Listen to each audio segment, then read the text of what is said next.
Salam sejahtera, terima kasih karena bersama dengan saya di Nazilin Unity Channel. Selepas mengakui keluarga di Ubud, ini pendirian Rafizi. Ada yang mula menabur fitnah. Kata mereka kononnya Rafizi akan meninggalkan parti PKR. Kononnya Rafizi akan menubuhkan parti baru.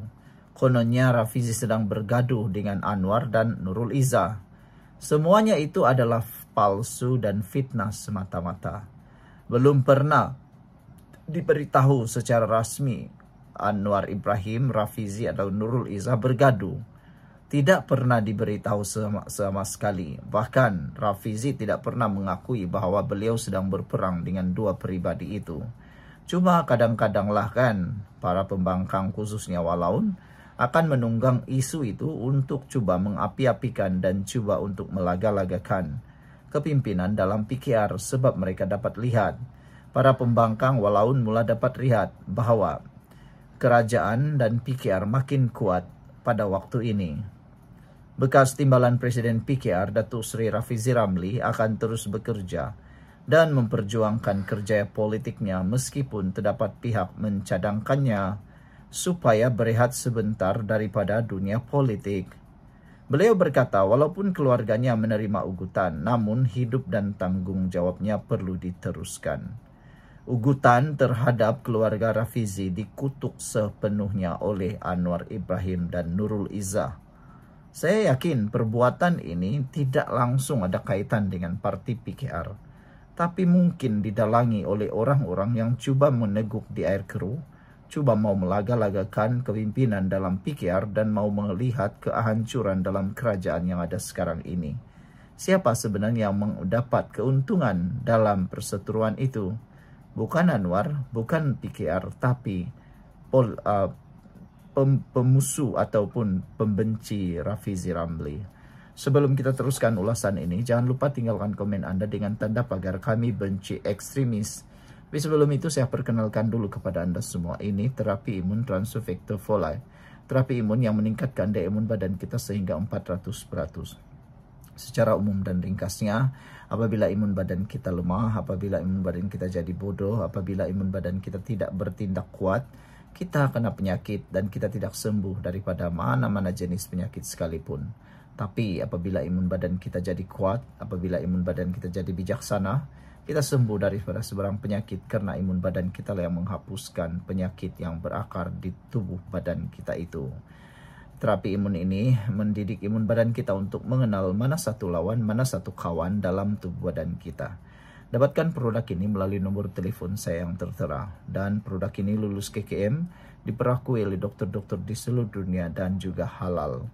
Mungkin ini jawaban yang Tuhan antar untuk Anda pada hari ini untuk menyelesaikan masalah kesehatan Anda. Saudara-saudara sekalian, Rafizi telah menyatakan pendirian bahwa beliau akan meneruskan tanggung jawabnya walaupun terpaksa menerima musibah seperti ini. Kata Rafizi, saya bukanlah tidak ada hati perut, pentingkan politik dalam keadaan sekarang. Tetapi matlamat ugutan terhadap keluarga dibuat supaya saya putus asa dan duduk diam, kata Rafizi. Kalau saya tidak meneruskan rutin dan tanggung jawab seperti biasa, maka tercapailah matlamat mereka itu, tegas bekas Menteri Ekonomi itu. Dalam masa sama, Rafizi memberitahu beliau akan mengulas mengenai serangan terhadap keluarganya itu dalam audio siar yang berhenti menteri malam ini bersama ahli Parlimen Ampang Rodziah Ismail dan aktivis pendidikan Victor Tan. Antara isu yang akan diulas termasuklah kejadian serangan terhadap keluarga saya, ancaman budaya bully dan sebagainya, kata Rafizi lagi. Terdahulu, Rafizi memaklumkan dua lelaki berpakaian hitam dan bertopi keledar menyerang anak lelakinya di pusat beli belah Putrajaya. Ahli Parlimen Pandan berkenan mendakwa seorang lelaki mengheret anaknya yang berusia 12 tahun dan mencucuk dengan jarum suntikan secara tiba-tiba ketika mahu memasukkan kereta untuk meninggalkan pusat beli belah itu pada jam 1.45 tengah hari. Saudara-saudara sekalian, Nurul Izzah juga sudah bersuara serangan ke atas anak Rafizi Nurul Izzah telah menggesa pihak berkuasa bertindak dengan segera. Akhirnya Nurul Izzah bersuara. Kata Nurul Izzah, yang juga merupakan timbalan Presiden PKR, beliau mengutuk kejadian serangan terhadap anak lelaki ahli Parlimen Pandan Datuk Seri Rafizi Ramli. Beliau berkata pihak berkuasa perlu bertindak segera, menyiasat dengan telus serta memastikan pelaku didakwa ke muka pengadilan tanpa kompromi. Tiada seorang pun kanak-kanak sepatutnya terdedah kepada bahaya sebegini. Tindakan sebegini bukan sahaja merupakan jenayah besar, malah telah melanggar prinsip asas kemanusiaan, katanya. Nurul Izzah yang juga bekas ahli Parlimen Lembah Pantai berkata, sebagai seorang manusia dan ibu, beliau memahami keresahan dan kegusaran yang sedang ditanggung oleh Rafizi dan keluarganya. Susulan itu, setakat ini, polis telah merakam keterangan daripada 6 individu termasuk anak Rafizi dan siasatan dijalankan mengikut Seksyen 507 Kanun Keseksaan. Mengulas lanjut, Nurul Izzah menyifatkan serangan ke atas anak bekas Menteri Ekonomi berkenan yang berusia 12 tahun itu amat mengerikan. Saya berasa amat terkesan kerana sejak beberapa minggu belakangan ini saya menumpukan perhatian kepada usaha melindungi murid-murid sekolah daripada ancaman dan buli di alam maya, katanya. Ujarnya, politik boleh menjadi medan pertarungan idea dan pandangan, tetapi keselamatan anak-anak serta keluarga tidak harus menjadi taruhan atau alat tekanan. Jika hari ini kita tidak mengambil tindakan tegas untuk mencegah ancaman dan intimidasi, negara kita bakal kehilangan segala harapan, katanya. Ancaman seperti ini mesti ditangani dengan usaha yang tegas dan menyeluruh daripada pihak berkuasa agar ia tidak memusnahkan negara, kata Nurul Izzah lagi. Sekian dulu untuk kali ini. Jangan lupa tinggalkan komen Anda, tekan butang subscribe. Bye-bye. Salam sejahtera, terima kasih karena bersama dengan saya di Nazilin Unity Channel. Satu kumpulan baru-baru ini diketuai oleh Morty menuntut kononnya Anwar Ibrahim tidak sah jadi Perdana Menteri. Tapi ramai netizen kata, porah.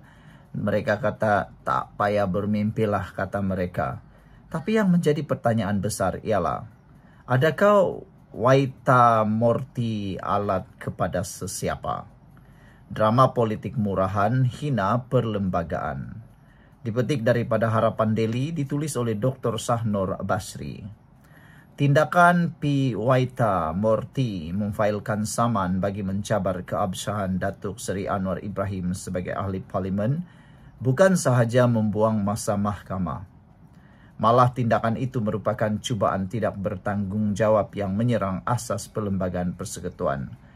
Paling teruk sekali ialah Morty patutnya sudah tahu dan memang tahu bahawa ada satu kes baru-baru ini yang telah pun ditolak Mahkamah Persekutuan yang mempersoalkan keabsahan pengampunan Anwar. Itu duluan yang paling sesuai untuk Morty ketahui. Sudah ditolak, jadi buat apa lagi nak mau buat benda yang sama? Bukankah itu satu perkara yang membuang masa? Tapi tak apalah, silakanlah buat kerana itu hanya akan buang masa.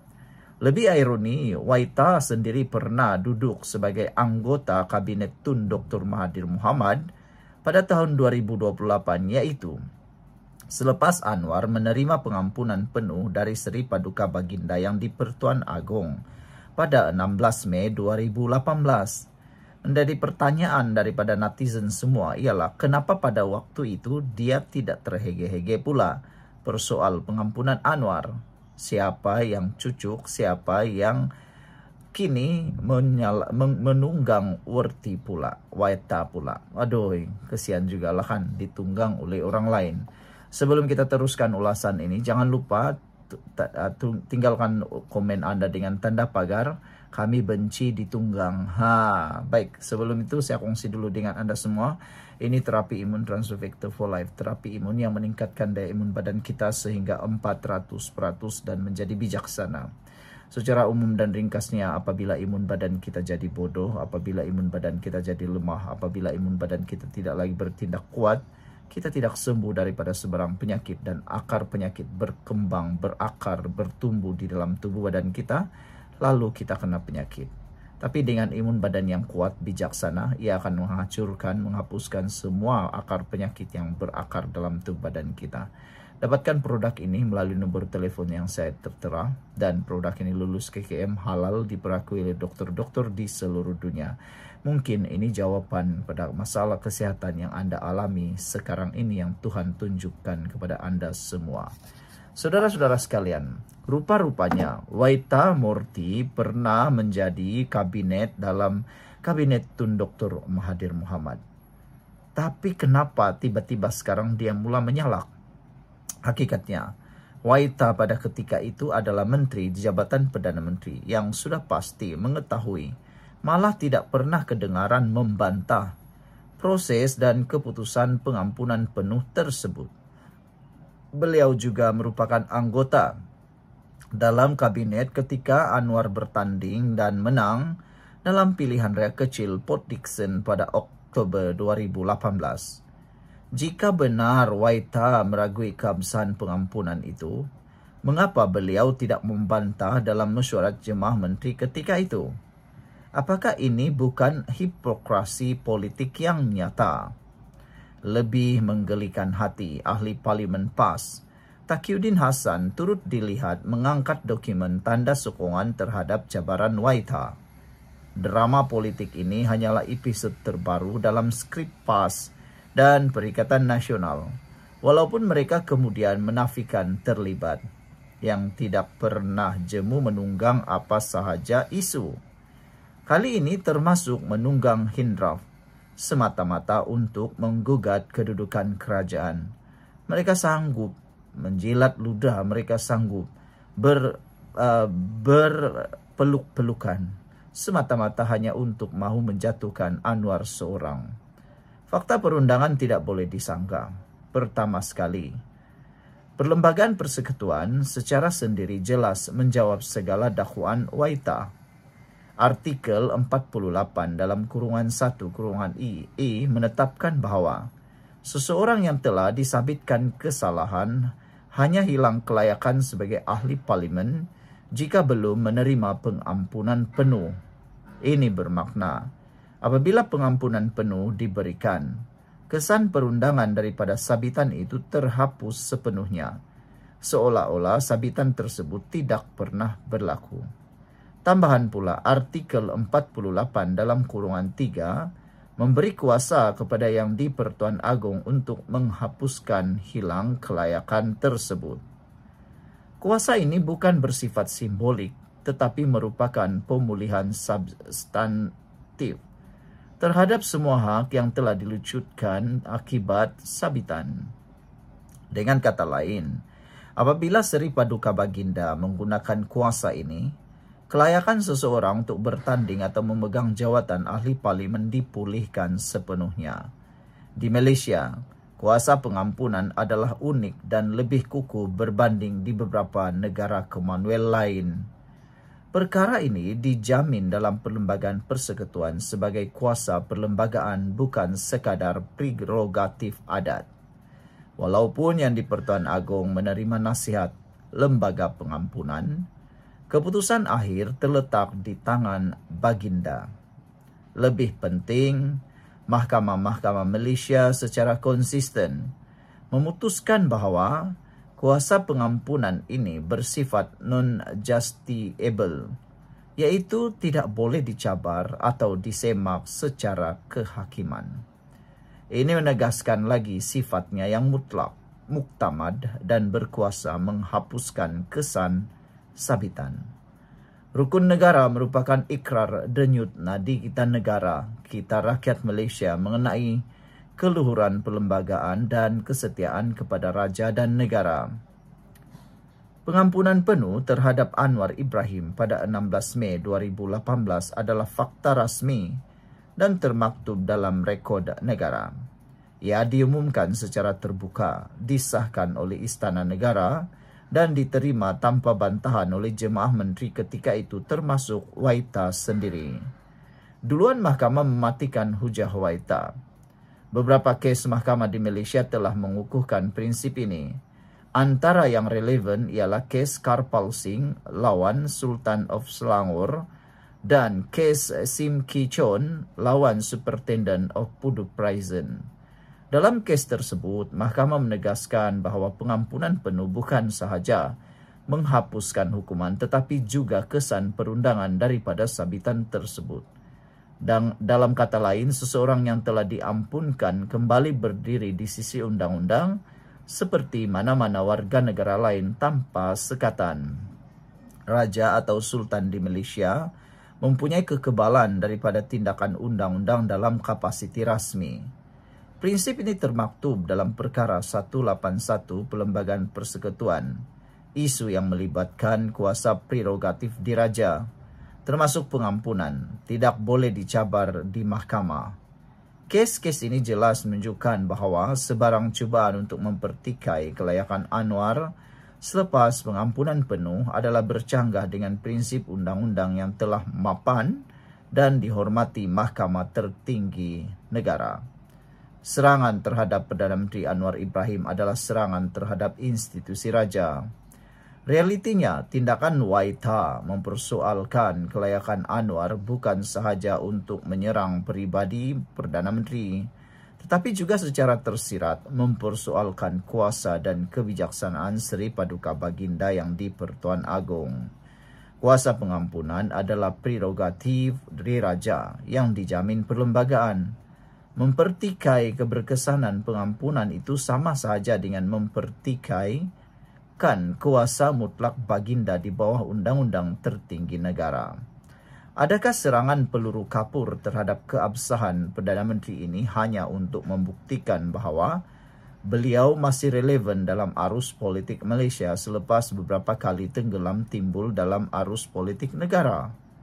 Selepas ditinggal dalam PRU15 tanpa kerusi, tanpa kedudukan dan tanpa jawatan, beliau kini berdiri di pentas pembangkang wira bangsa dan agama untuk memastikan kamera menghala ke arahnya. Waitha bersama sekutunya yang tersirat dan tersurat boleh terus mencuba memanipulasi persepsi rakyat melalui drama politik murahan ini. Namun, di sisi perlembagaan, undang-undang dan fakta sejarah, kedudukan Anwar Ibrahim sebagai ahli parlimen dan Perdana Menteri Malaysia adalah sah, muktamad dan tidak boleh dipertikaikan.